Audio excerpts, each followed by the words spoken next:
Na quarta sessão de cinema, que foi a primeira da minha trilogia, vocês viram um videozinho curto, uma chamada para o filme de Louis Malle, de 1974. Com La Combustion, o diretor teria realizado um projeto que acalentava já há muito tempo. Retratar um salô, um canalha, um sacana, desses tipos desprezíveis com que nós nos deparamos em certas circunstâncias. Vocês vão entender adiante por que eu estou usando o termo em francês. O fato é que isso incomoda Malle. E ele já tinha entrevistado um antigo colaborador do nazismo, nada arrependido. Interrogaram um jovem oficial francês que servira na Guerra da Argélia, um torturador, convicto do acerto das suas ações. Acompanhou com interesse, no início da década de 70, os processos contra militares americanos acusados de genocídio no Vietnã. E no México, quando esteve para a filmagem de Viva Maria, em 1965, surpreendera-se com o recrutamento de jovens de periferia que foram mobilizados pela polícia e responderam a esse apelo de mobilização para reprimir outros jovens, aqueles do movimento estudantil. Foi por isso que Malle fez La Combustion. Porque ele era fascinado, ele afirmou numa entrevista, por tudo aquilo que ele não conseguia entender. Perguntaram-lhe então se, aí, feito o filme, ele pudera entendê-los. Não, respondeu. Não entendi, mas tentei compreender o tipo e compreender a história do meu país. Compreender, diga-se já, não é desculpar, menos ainda ignorar. Por mais compreensão, até mesmo tristeza e piedade, que Lucien provoque em nós, nem por isso a personagem de Louis Malle deixa de ser um indivíduo abominável e digno de ser execrado. É o gravíssimo problema moral das opções abertas às nossas ações e à nossa existência, com as consequências políticas, evidentemente, que necessariamente elas implicam, que nós vamos tentar acompanhar com o filme que fecha a minha trilogia. Louis Malle já tem bons antecedentes quando fez o filme. Ele foi assistente de Robert Bresson, o poeta e o pintor do movimento. Estreou como diretor em 1957 com Elevador para o Cadafalso, um dos primeiros longas, aliás, do cinema da Nouvelle Vague francesa, o intrincado suspense sustentado pela presença fantástica e enigmática de Jeanne Moreau e pela trilha sonora de Miles Davis. Há quem pense, aliás, que uma das personagens do filme do Ascensor para o Cadafalso, Louis, Elevador para um Cadafalso, Louis, um patifezinho delinquente, que Louis tenha lhe servido de protótipo para a composição do jovem Lucien Lacombe, quase 20 anos depois. Em 1974, ele já era um diretor bastante cultuado, bastante reconhecido na França e fora dela.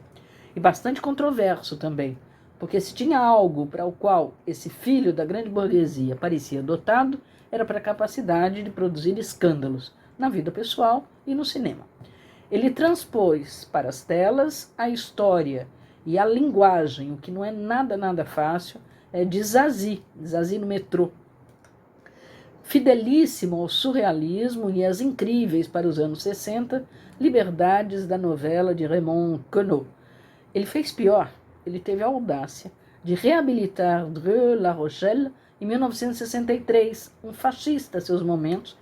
Ele adaptou Feu Follet, isto é, 30 anos essa noite, ele foi traduzido assim no Brasil, uma obra crepuscular, belíssima, sobre a depressão e o suicídio.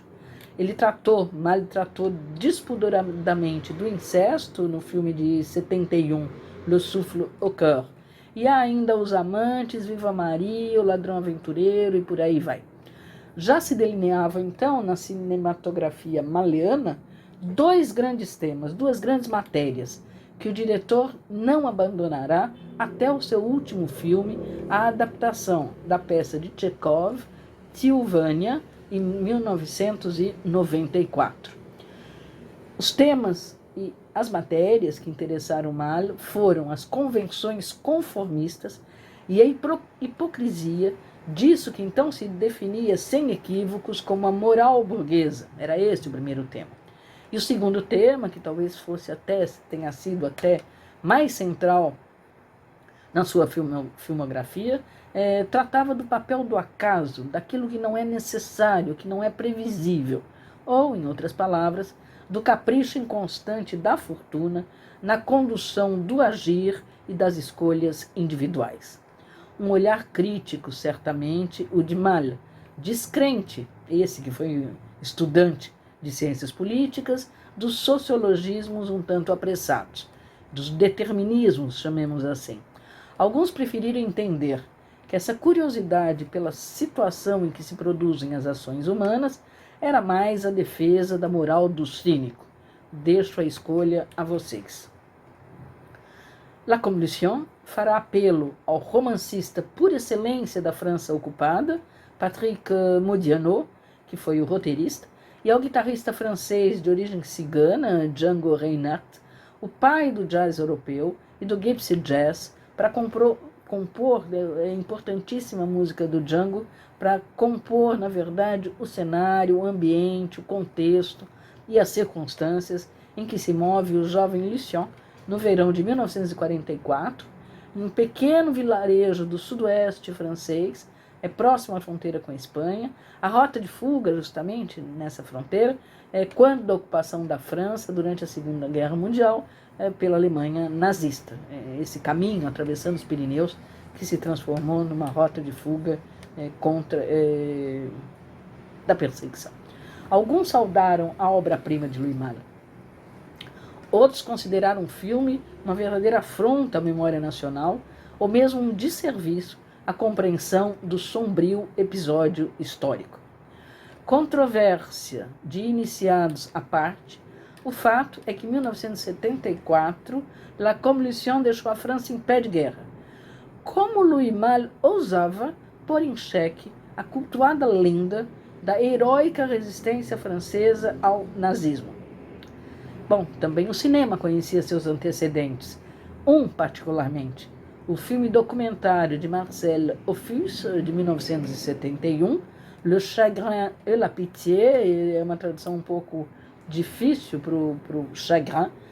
Alguns traduzem pena e piedade, ou tristeza e piedade. Basta aqui a gente dizer que ele tem um componente moral, é a dor moral. E a piedade, a gente poderia traduzir assim, que é tema, aliás, os dois são temas retirados da retórica aristotélica. O filme, de fato, uma montagem, ele foi feito com uma montagem só com documentos de época, propagandas, testemunhos, fotografias, que montam uma história da ocupação. Vejam um trechinho. France fell in 28 days, a victim of the Nazi blitzkrieg. A jubilant Hitler made his first visit to Paris at 6 a.m.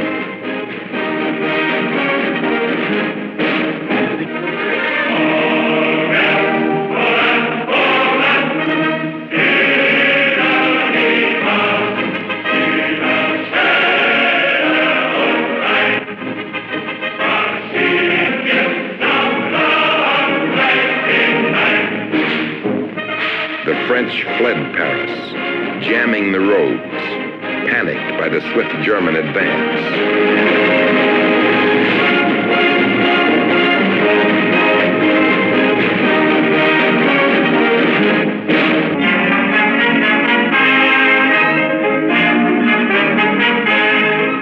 Marshal Pétain offered France the gift of his person, and the drama of collaboration and resistance began. Les projets immenses, pour quelques jours, on les laisse filer. Cette brunette aux yeux de paradis, oh, ça sentit bon la France. Le PMU qui ferme. These are the faces today of leaders and followers, of brave men and cowards and men who did nothing. A French aristocrat who joined the Waffen-SS and fought on the Russian front. Another joined the resistance. A German occupation officer argues that the resistance fighters should have worn armbands.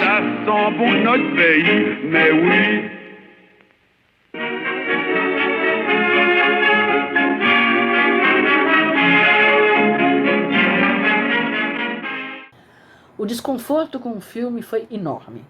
Ele revelava, disse um crítico, a absoluta ausência de heroísmo da França diante do algoz nazista, o oposto exato da lenda que estrutura, desde 1945, a história e a memória nacional francesas. Aliás, no mesmo ano, o historiador Robert Paxton, que eu dei um texto para vocês lerem, que eu tinha indicado sobre o fascismo para a leitura de vocês, provocava o mesmo desconforto no ambiente acadêmico, com seu trabalho sobre a França de Vichy.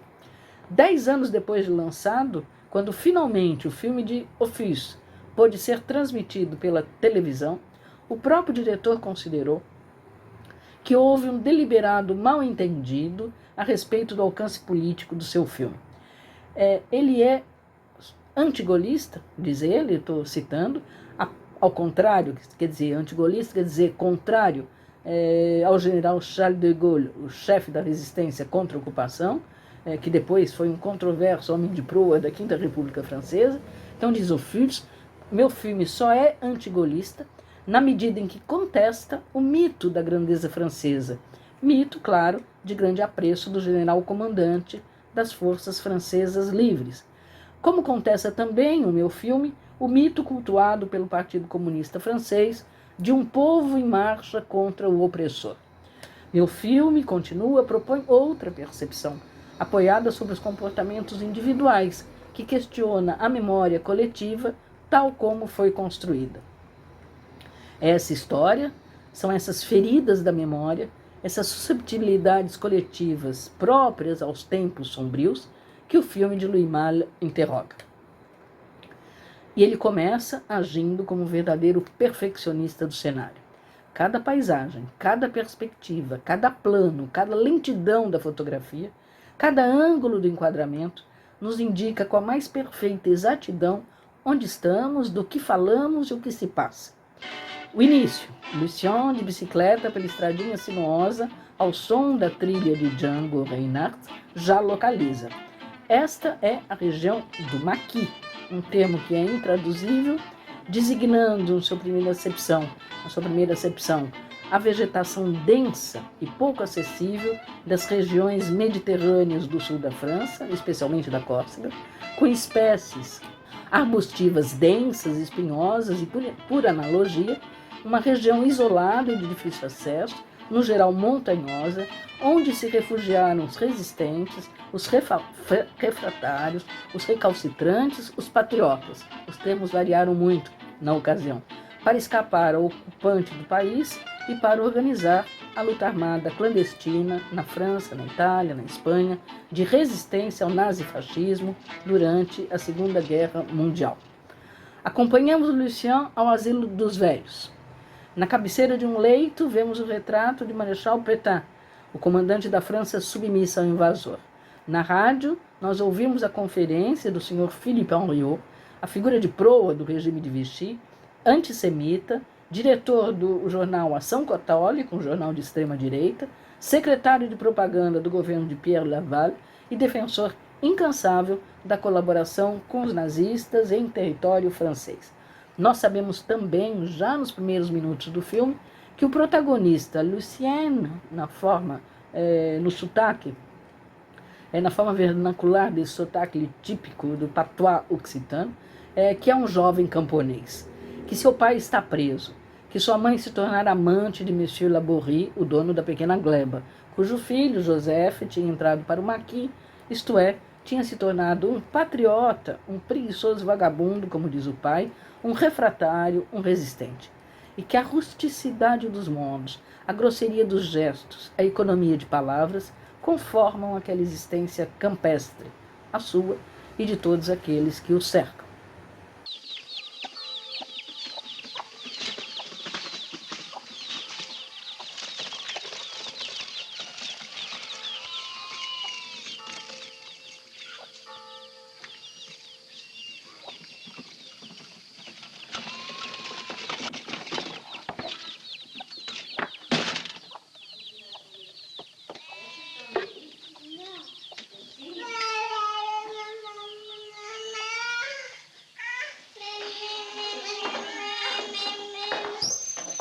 Qu'est-ce que vous foutez chez moi?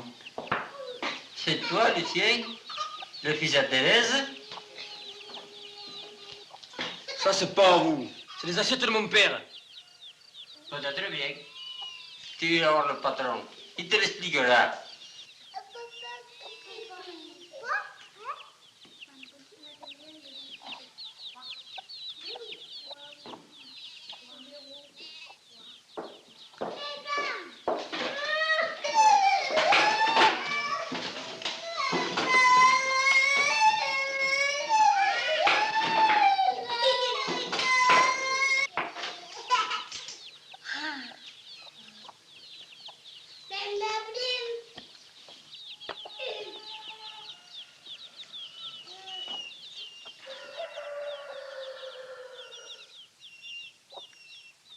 C'est toi, Lucien?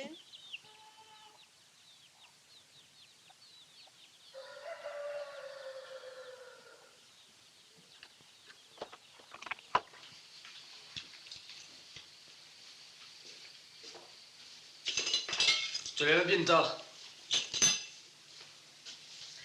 C'est dimanche.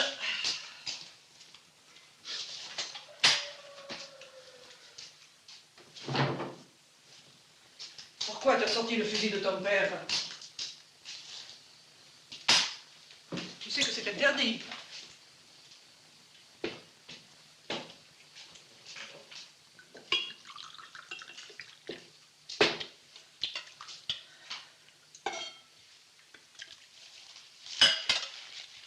Tiens. Il m'a inventé de 20 francs.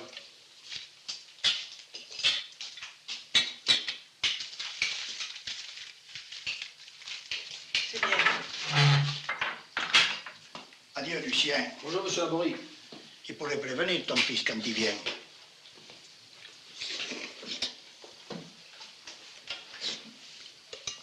Tu restes longtemps? J'ai 5 jours de congé.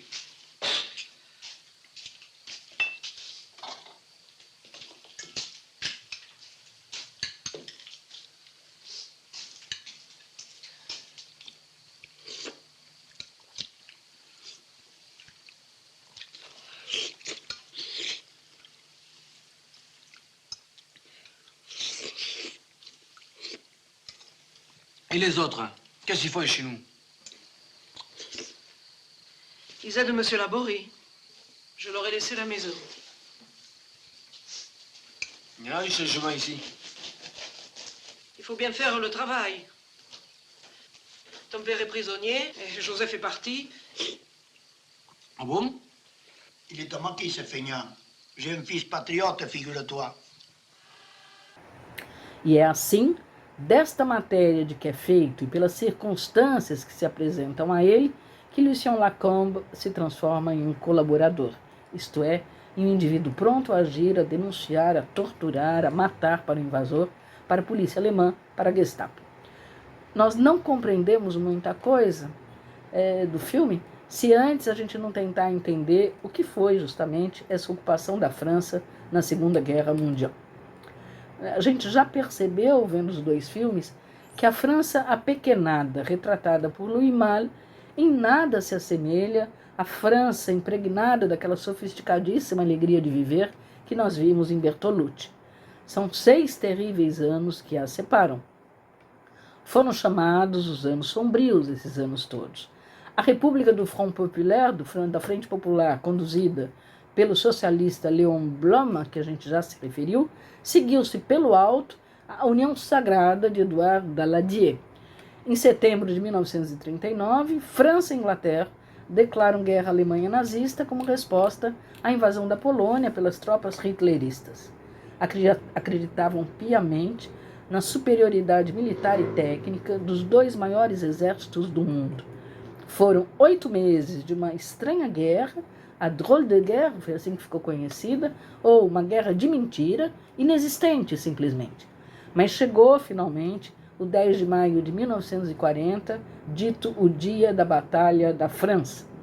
E ali percebeu-se que não estavam preparados, nem França, nem Inglaterra, para a guerra relâmpago que lhes impingiu Hitler. A derrota foi fragorosa. Os alemães atacam a França pelo norte, em direção ao mar, para a famosa Batalha de Dunkerque.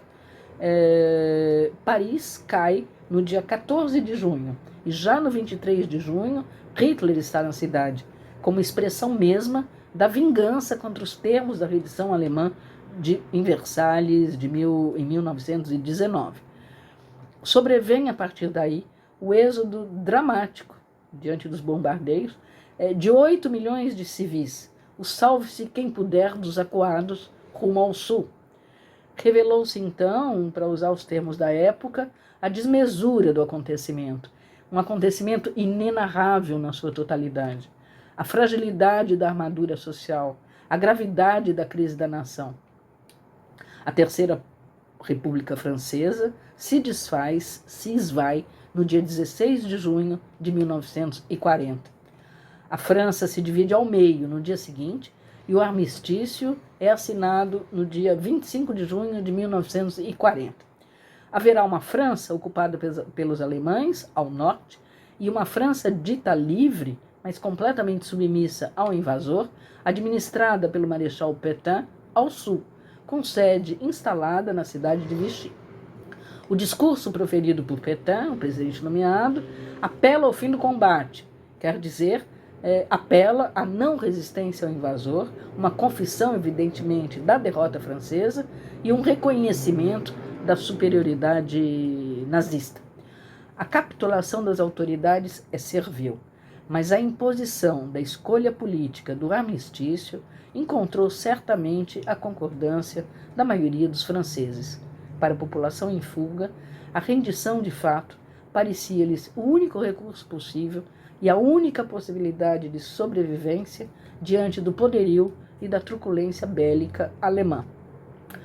Mas haverá ainda uma terceira França, fora do seu próprio território, a França livre, a qual se filiarão as forças progressistas, quer dizer, isto é, republicanos, socialistas e um pouco adiante os comunistas, sob o comando do general de Gaulle, que organizará, a partir de Londres, a resistência francesa ao nazismo.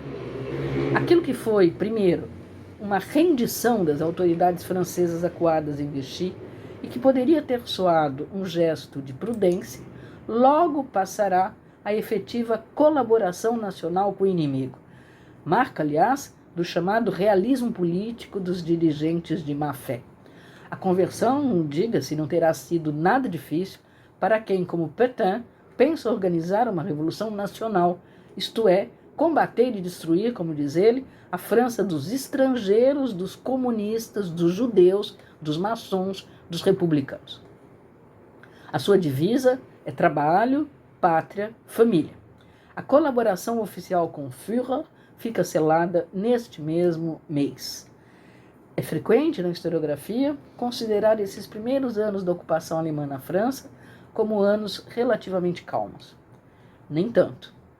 Entre junho de 1940 e o final de 1941, traçavam-se, a despeito, frise-se, de qualquer ordem explícita alemã, as primeiras políticas de repressão às formas de resistência.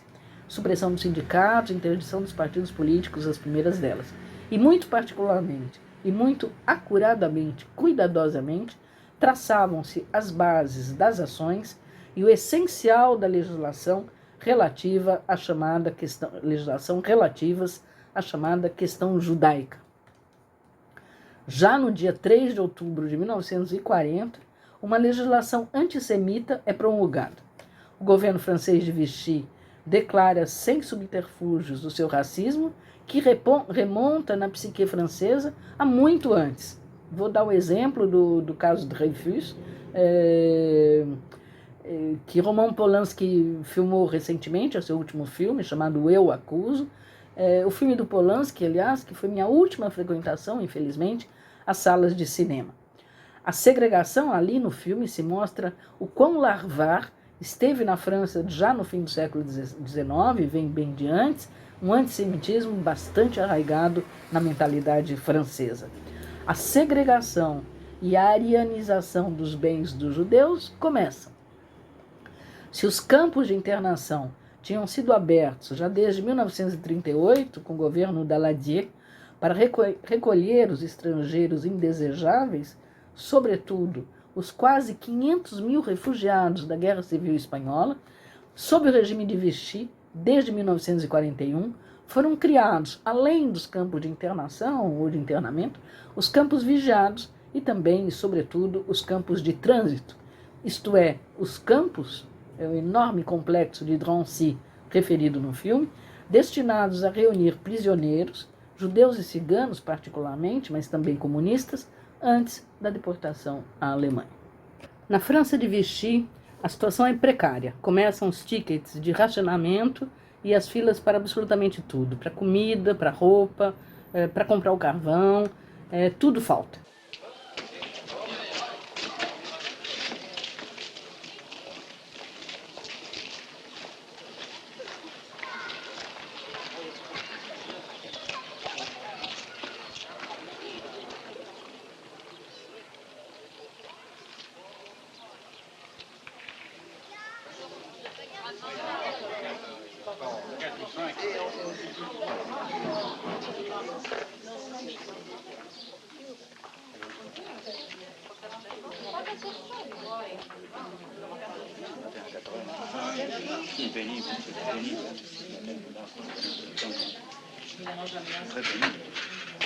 Venez avec moi.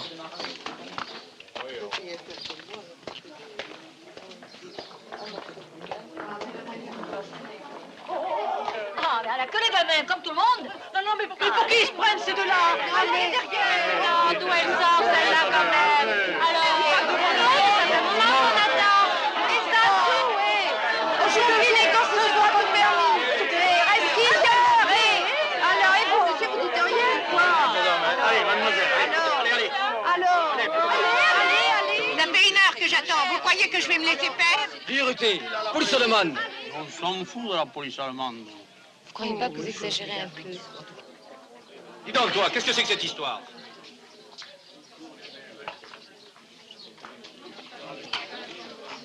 Police allemande. Travaillez avec Monsieur Tonnet? Oui. Excusez-moi, vous ne connaissez pas.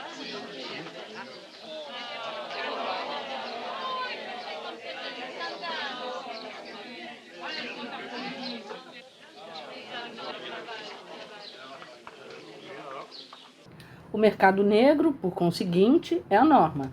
As doenças avançam, muito particularmente a tuberculose. Mais do que tudo, o medo da repressão e da violência da polícia francesa, cumprindo as funções da Gestapo local. As linhas demarcatórias, porém, duram pouco. E a Zona Sul, chamada de Zona Livre, que é a zona ocupada pela chamada França de Vichy, será também ocupada pelos alemães em 1942. Acabou-se a partição França ocupada e França de Vichy.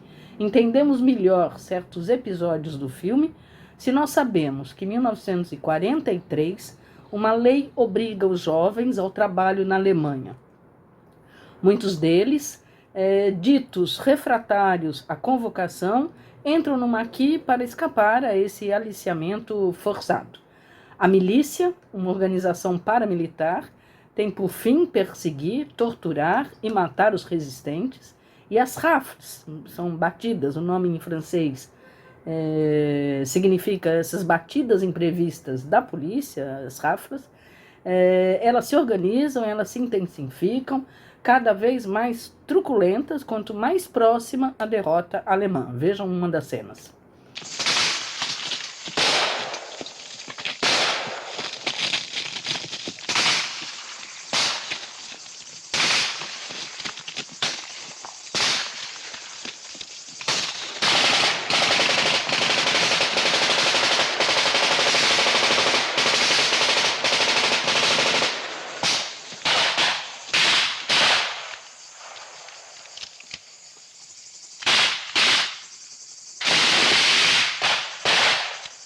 Et merde. Le chef!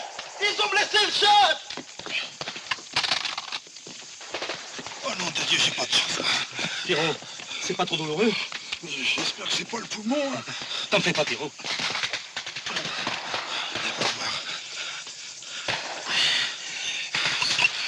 Je Très bien dit. On aurait dû laisser faire les miliciens. Allez, courage. A resposta será imediata, vinda da parcela politicamente organizada da sociedade francesa no entre-guerras, no amplíssimo espectro político que vai do liberalismo republicano de Raymond Aron, por exemplo, ao comunismo do poeta Louis Aragon. No dia 18 de junho de 1940, já imediatamente após a invasão alemã, com um apelo lançado de Londres pelo general de Gaulle, nascem as forças francesas livres, com 7.000 combatentes, aos quais se juntarão, em 1943, os militantes comunistas. O número, como se vê, não é um número grandioso, mas ainda assim é um contingente valoroso. A ação se dá em duas frentes. A ação da França Livre acontece a partir de duas frentes. A partir da Inglaterra, uma das frentes, e internamente, com uma propaganda antifascista clandestina significativa, internamente também com o maquis, a luta de guerrilhas, com as sabotagens e os atentados. Para unificar essa resistência interna, Jean Moulin será encarregado de uma organização nacional. A repressão por parte da milícia passa a ser inclemente. Muitos foram os franceses, na verdade, que confiaram na promessa de paz do Marechal Pétain.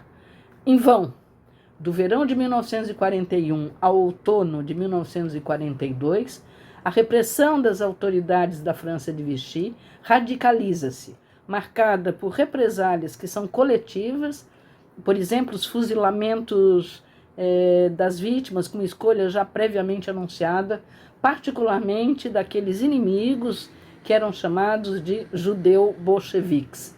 E pelos campos também, além das repressões e das represálias coletivas, também os campos de internação ou então de trânsito, chamados campos de trânsito, como política de Estado na França ocupada, como o campo de Drancy, que enviará a Auschwitz, isto é, as câmaras de gás, entre 19 de julho e 3 de agosto de 1942, 38 comboios de judeus estrangeiros ou apátridas destinados àquilo que a Alemanha chamou a solução final. De setembro de 1943 ao verão de 1944, o tempo do filme, aumentam ainda mais as deportações sistemáticas de resistentes e de judeus. Os estrangeiros e os apátridas primeiro, os adultos em idade de trabalho depois, os desnaturalizados em seguida, mulheres e crianças e, por fim, também os judeus cidadãos franceses. O colaboracionista francês sabe do que fala quando ameaça o alfaiate com Drancy. Vejam a cena.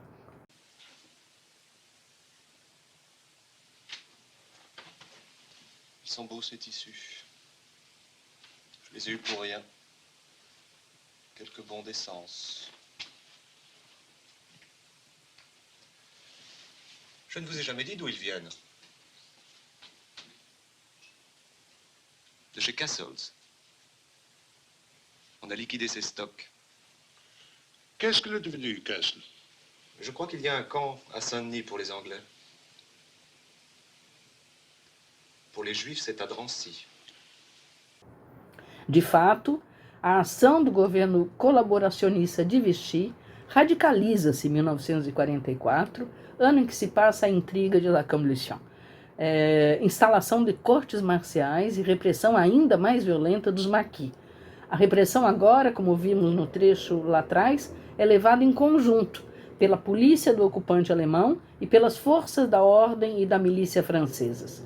Depois do desembarque dos aliados na Normandia, a data importante do 6 de junho de 1944, nosso filme se localiza um pouco depois, no começo do verão, com o desespero da derrota nazista anunciada, aumentam ainda mais os massacres, os fuzilamentos a esmo e as deportações.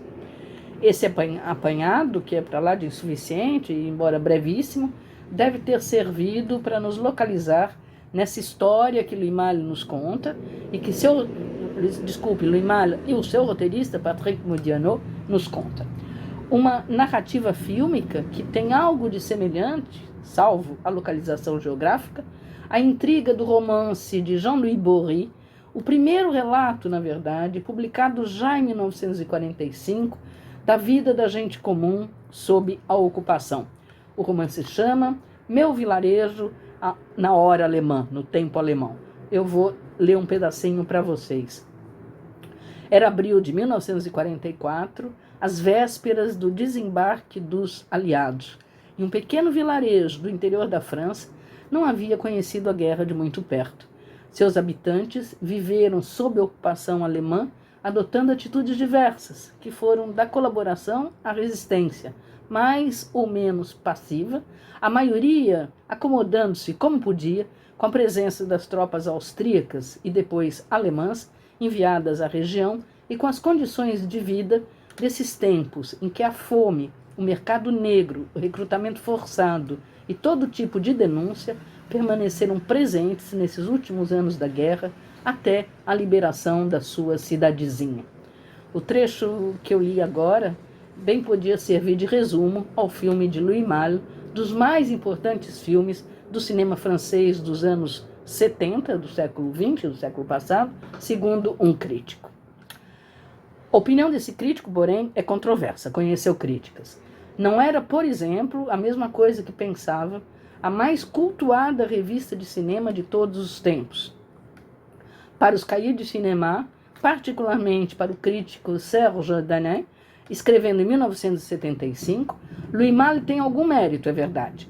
Ele introduz na ficção duas categorias usualmente ausentes dela, sujeitos sociais, em geral, invisíveis à representação cinematográfica, a categoria do jovem e a categoria do camponês, o que parece ao crítico algo adequado e promissor.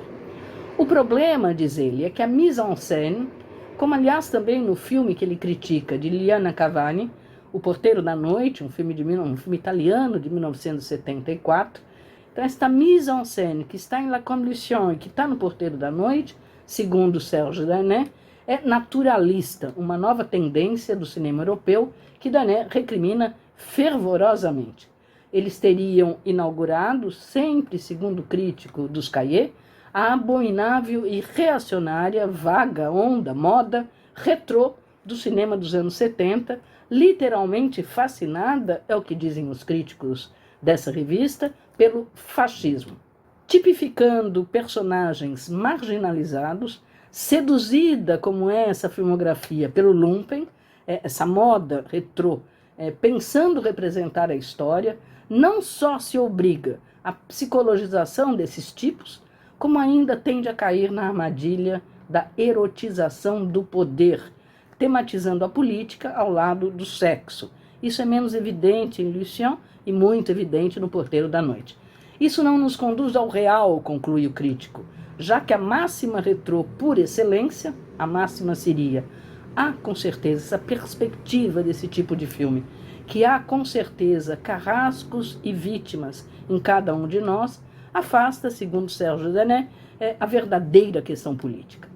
La Convolution ancorava-se na história, recusando, como já dissemos, o estereótipo da França heróica e resistente, uma imagem monopolizada, ora pelo gaullismo, ora pelo Partido Comunista Francês. Só podia ser do agrado, só repetindo, gaullismo quer dizer os adeptos de um modo de exercício do poder originado do general de Gaulle. Só podia ser do agrado essa ideia de que Malle rompe com esse estereótipo de uma França heróica e resistente, era bastante do agrado da revista, mas tinha o grave defeito, segundo eles, de não ser realista, isto é, na linguagem própria dos anos 70, na esquerda mais radical dos anos 70, ele não procedia, o filme não procedia ao realismo, porque não chegava à síntese de múltiplas determinações. É um procedimento dialético que não conseguiria, segundo o crítico, reunir no filme efetivamente essa compreensão do que é o real. Eis aonde Louis Malle enclausura o espectador, segundo o crítico. Para Malle, o nazismo parece vir da perversão, ou mesmo do instinto humano, da capacidade de mobilizar impulsos ocultos que estão em estado latente em cada um de nós. Evitando, diz Serge Danet, a luta de classes, o filme se vê condenado ou se vê constrangido, como também o espectador, diga-se de passagem, a explicar o comportamento do jovem Lucien, do jovem camponês, apenas por sua psicologia, por sua natureza ou por sua índole, obrigando o público a escolher entre dois opostos exatos, num campo de inimigos situados no passado. Louis Malle foge de debater o presente, escapa do presente. Escapa, o que é ainda mais grave, de apresentar o nazismo de uma perspectiva efetivamente realista, isto é, para a revista, de uma perspectiva política. Eu quero me deter um pouco numa cena do filme que acabou ficando famosa, porque é a cena comentada no número do Cahiers du Cinéma dedicado a Louis Malle. Vamos nos deter naquela cena já no final do filme, que é a cena do esparadrapo, quando o Lucien cala a fala de um prisioneiro com um esparadrapo na boca. Cobrindo os lábios do prisioneiro, conforme o crítico dos Cahiers, o filme não avança na compreensão do posicionamento político do colaborador. Ele prefere realçar a psicologia do personagem. Isto é, ele prefere, segundo os Cahiers du Cinéma, ele prefere humanizar, aspas, eu vou repetir o que está escrito, o garoto de calça curta que quer ser visto como homem crescido. Vamos ver a cena, vamos rever essa cena que é importante. Mas antes eu vou reproduzir o diálogo, porque eu preciso fazer é importante, é necessário fazer uma correção da tradução. É pequena, eu repetindo o diálogo e o contexto, acho que vocês vão conseguir entender. Na cena, há um prisioneiro que está sendo torturado, porque a gente ouve, torturado pela Gestapo, a gente ouve os gritos da dor do prisioneiro, está sendo torturado pela Gestapo e pela polícia francesa conjuntamente. Lucien está na sala, embaixo, a tortura nos quartos em cima, ou pelo menos ele parece inquieto, ele está atento, ele está tenso, ou pelo menos parece acabrunhado. Interrompido um instante o interrogatório, ele é chamado a vigiar o prisioneiro. O homem o interpela. Então, trabalha para os alemães? É uma crítica. Você, um jovem francês, não te envergonha? A resposta é clara e é simples. Não gosto que me tratem por tu. E não como aparece na legenda, não é isso que diz o Lucien? Não gosto que me amolem. Não gosto que me tratem por tu. Não sabe que eles vão te fuzilar, retruca, persiste, continua o resistente. E que ele ainda continua. Escuta, vou te dar uma chance. Me tira as algemas e foge comigo. Lucien cala então o prisioneiro com esparadrapo e diz: eu não gosto que me tratem por tu. E não, como está na legenda, não gosto que me aborreçam. Vejam a sequência inteira dessa cena.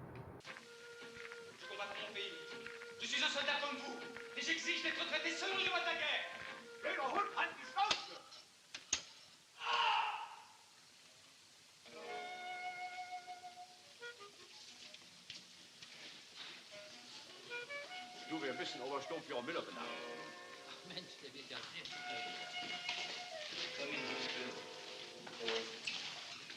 Monte surveiller le type. Je suis dans le bureau avec ces messieurs. Vous avez encore la force de travailler, vous? Plus que jamais.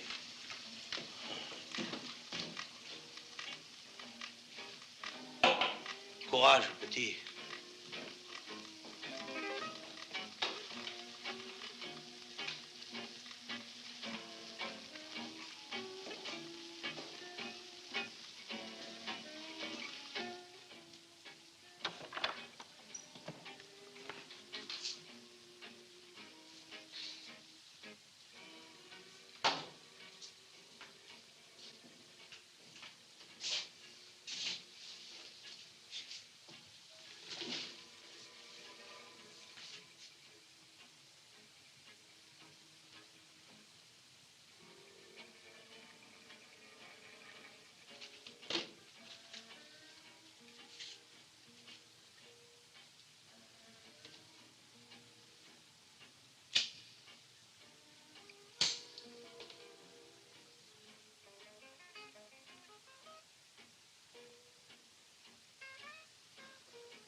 Quel âge as-tu?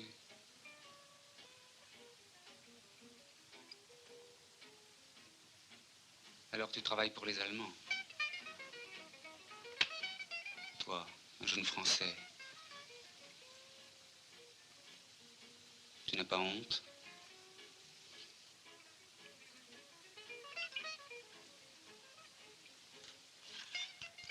J'aime pas qu'on me tutoie.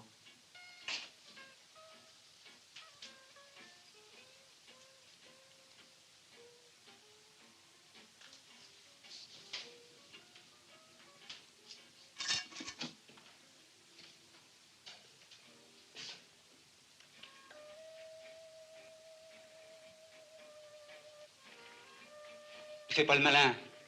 Tu sais qu'on va te fusiller.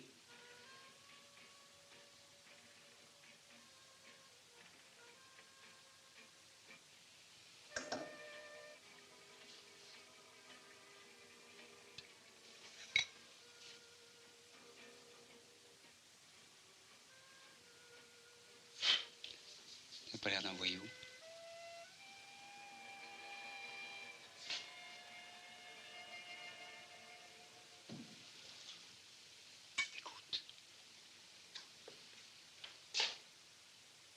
Je vais te donner une chance.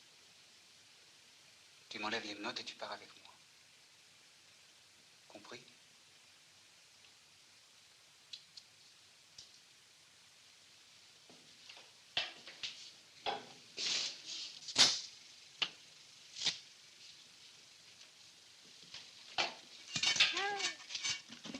J'aime pas qu'on me tutoie. O próprio crítico dos Cahiers du Cinéma o disse, que essa é a cena-chave do filme. Eu penso a mesma coisa, mas não pelos mesmos motivos. Não me parece que a sequência toda revele o desejo, por parte do diretor, de humanizar o garoto de calça curta que quer ser tratado como um homem crescido. O garoto, aliás, nem usa calça curta nessa cena. Aos meus olhos, é uma cena que só se compreende quando comparada com outra um pouco anterior. Aqui, de novo, a mesma correção, vou precisar fazer a mesma correção de tradução, mas acho que vai dar para entender. Monsieur Horn, o alfaiate de Paris, parece fragilizado. É ele mesmo que o diz, aliás, dirigindo-se a Lucien. Nós somos, monsieur, seres muito frágeis. Cansado, profundamente cansado e descrente do sonho espanhol. Espanha, diz ele para a filha, isso não existe. A Espanha, o sonho espanhol, justamente, que foi a rota de fuga pela travessia dos Pirineus, tratava-se de fazer a travessia dos Pirineus, em que tantos pereceram, inclusive Walter Benjamin, já quase atingindo uma proteção possível, ele se suicida na cidadezinha da fronteira espanhola. Albert Horn, o judeu, sabe que não há mais saída para eles. A frase de Lucien, sabe, Monsieur Horn, eu gosto muito do senhor? Gosto, eu friso, e não eu estimo muito o senhor, como está no filme, como está na legenda. Não é uma frase de pura etiqueta, uma frase qualquer. Ao contrário, ela ecoa uma outra frase dita um pouco antes, dita por Horn, o alfaiate, o senhor, a Lucien, carregada, aliás, de dor e piedade.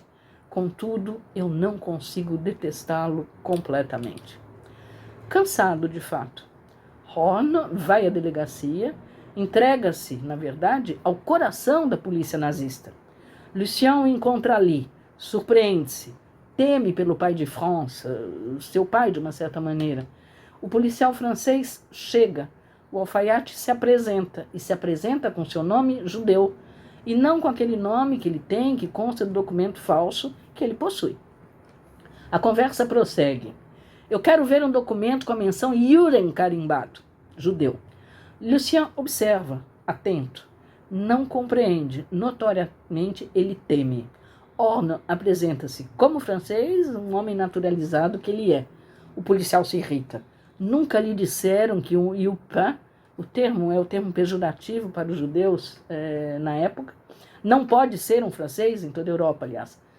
Nunca lhe disseram que um Yupin não pode ser um francês? Para mim, um judeu é como um rato, prolifera. Posso sair, se preferir, responde Monsieur Horner. Fica aí para te explicar com eles. Quer dizer, para se explicar diretamente com o comando alemão. E vem então a pergunta importante, feita em tom de perplexidade. Mas por que o senhor me trata por tu? Pergunta que faz um digníssimo Albert Horner, que lá estava entregando-se à sanha da polícia alemã e da polícia francesa, colaboradora da Gestapo alemã. Parece-me, de fato, que esta é a cena chave do filme. O tratamento pessoal descobre Lucien, é isso que Lucien descobre profundamente nesse trecho.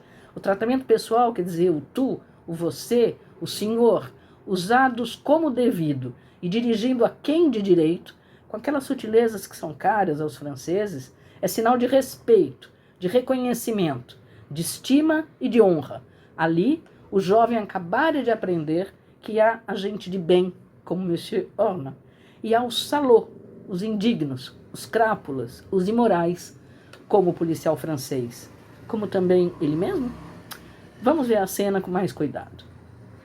Je suis resté à Paris jusqu'en 42, et après je suis... Oh Lucien, il y a ce monsieur qui venait de parler. Qu'est-ce que vous foutez là? Je vous attendais, je bavardais avec votre ami. Il est très gentil, ce garçon. Un autre porte-flip, monsieur. Vous êtes fou? Je suis venu vous parler tranquillement. Ça ne peut plus durer comme ça. C'est plus fort que vous. Vous pouvez pas vous empêcher de faire le con. Allez, venez, je vais vous ramener chez vous. C'est qui celui-là? C'est un ami. Albert Horn, monsieur.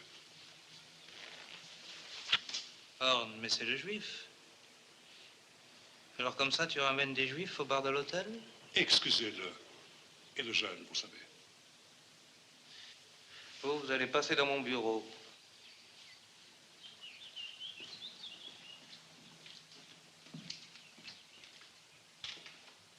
Faites-moi voir vos papiers.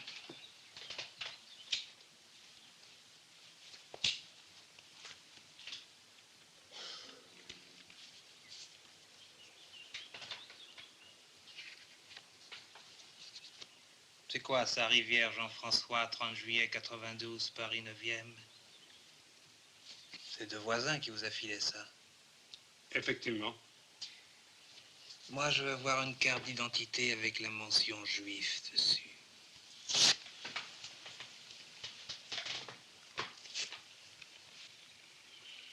Je n'ai qu'une carte de visite, monsieur.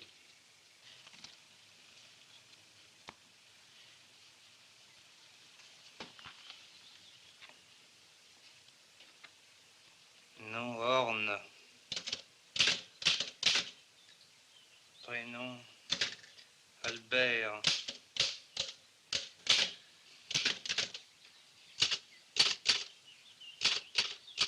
Né À Tchaksta Elvar. comment? Voilà mes camètres. Toulouse. Domicile 52 rue Pierre Ier de Serbie, Paris 8e.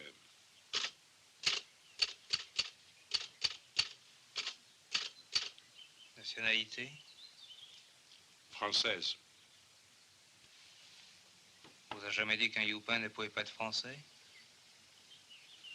Quelquefois. Pour moi, un juif, c'est comme un rat. Ni plus ni moins. Vous croyez? Oui. Ça pullule. Il y en a de plus en plus. Je peux m'en aller. Reste là. J'appelle la commandanture. Tu t'expliqueras avec eux. Mais pourquoi me tutoyez-vous? Allô, bitte. Sprechen mit... Mal provocava escândalo, eu disse. E os cahiers introduziam, com a crítica ao filme, uma duradoura celeuma. A própria revista publicará 2 matérias discordantes da posição que tinha assumido. A entrevista com o filósofo Michel Foucault e a entrevista com o historiador Marc Ferraud, ambas de 1975. Elas nos dariam, as 2 considerações dos 2 nomes, nos dariam um bom material, mas eu não pude abordá-las. De todo modo, pensam todos que Louis Malle vai bem além da descrição da vida cotidiana da população civil durante a ocupação. Bem além também da revelação de uma espécie de colaboração passiva a que se entregou parte considerável dessa população para desconforto da memória nacional francesa. Louis Malle passa ao largo, eu creio, de uma leitura psicologizante do seu personagem, com a figura de Lucien Lacombe, que não constrói aos meus olhos como um estereótipo. Lucien não é nem o estereótipo do camponês, nem do colaborador. O que persegue o diretor, mais profundamente, é a pintura de um indivíduo abjeto. Ele o apreende com tinta precisa, com certa frieza, mas delicadamente, em traços pontilhados, em tons matizados e aparentemente sem indignação. O caminho no qual se engaja Lucien parece banal, natural ao seu estado. É o produto, o resultado do vazio moral e cultural, no sentido mais largo dos dois termos, da sua limitada existência. Quis entrar para o maquis e foi recusado. Engajou-se então na Gestapo. Malle é muito cuidadoso. Ele não estabelece nenhuma relação necessária entre a resposta negativa do professor para o seu engajamento e a colaboração de Lucien com o invasor. Mostra, ao contrário da liberdade radical do sujeito contida no engajamento, como queria Jean-Paul Sartre, a mão e o peso do acaso nessa vida ao Deus dará, que é a vida de Lucien. Lucien percebe imediatamente, ele percebe, mas ele não calcula, ele intui, mais do que calcular, ele intui, como um bichinho selvagem. O diminutivo aqui eu estou usando de propósito, ele é necessário, porque Lucien não se enquadra, me parece, nas categorias próprias ao bestiário político. Ele não é uma astuta raposa, ele não é um leão feroz, ele não é uma ave de rapina. Ele intui, eu dizia, as vantagens que ganha com sua colaboração, evidentemente. Mas sua desordem interior é flagrante, mal e mal camuflada, sob o amor próprio do camponês bruto e mal lapidado, como pinta o diretor. Desamparo há, e é preciso mostrá-lo, ainda que o personagem seja torpe, ainda que Lucien, apesar de si mesmo, se comporte como um canalha. A prova desse desamparo, que é um desamparo moral e é um desamparo social a um só tempo, exprime-se bem no fato de que esse menino, cujo único norte é a própria sobrevivência, percebe instintivamente que partilha sua vida entre dois territórios absolutamente opostos. De um lado, o quartel-general da Gestapo, entre o arrivismo de uns e o oportunismo de todos. De outro lado, o apartamento no qual sobrevivem os 3 judeus clandestinos e no qual Lucien busca, com todas as evidências, um quadro, um acolhimento, um amor que seja, qualquer coisa que empreste alguma razão, mesmo longínqua ou um tanto obscura, à sua existência. Não seria descabido afirmar, me parece, que Lucien Lacombe, um colaboracionista em serviço, de evidente vazio ético, é a mais perfeita antítese da precariedade honrada que encontra na casa dos judeus Orna. Por isso, nada o desculpará. Sublinhemos mais uma vez que por isso também Malle quis compreendê-lo. A força do filme vem, em parte, em boa parte, da sobriedade do estilo narrativo, respeitoso da gravidade ambígua do assunto que ele trata. Poderia bem ser, como disse um crítico, o simples diário da sua existência, que o próprio Lucien, fosse ele menos inculto, poderia ter escrito.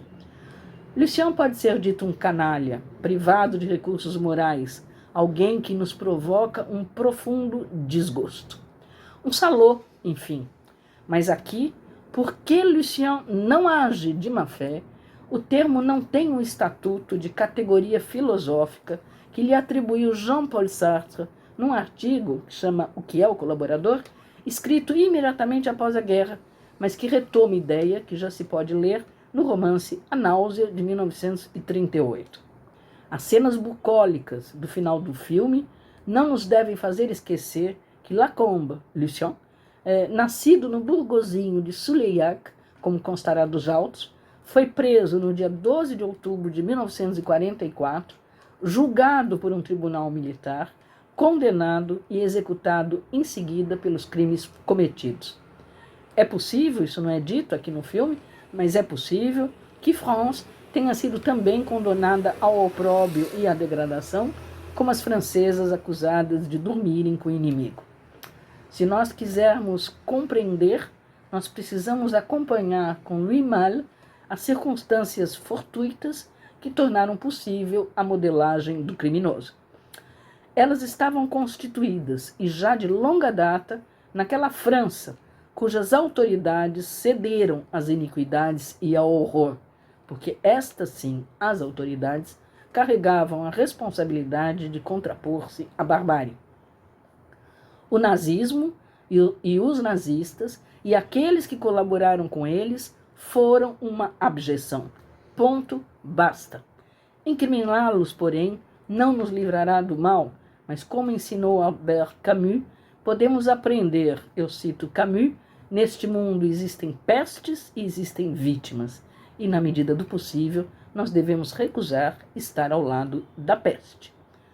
Eu concluo aqui a minha trilogia, esse acompanhamento dos 3 filmes, mas deixo vocês acompanhados para as próximas sessões de Cinema e Política do professor Samir Perrone. Aproveita!